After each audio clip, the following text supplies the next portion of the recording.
guys, ito yung kinita ko ngayong araw. Bilangin natin isa, 1, 2, 3, 4, 5, 6, 7, 8, 9, 10.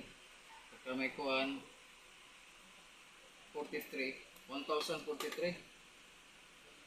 Tapos ito yung natira. Okay guys, yung dinala ko kanina is may na dagdag sa 3 kilo yung kahapon, mga 1/4, 3 kilo sa 1/4. Pero natira sa akin na tempura is 1/4 din, naubos yung 3 kilo.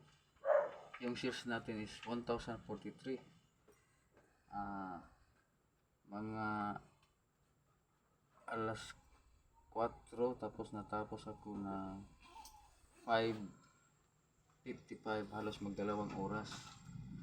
Tapos yung capital ko is 454, yung net income ko is 589 lahat.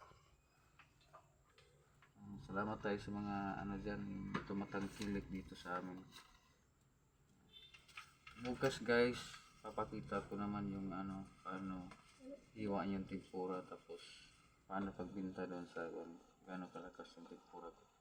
Sige guys, huwag kalimutan yung like, share at saka comments, notification bell, subscribe din para masubaybayan nyo yung vlog ko. Sige guys.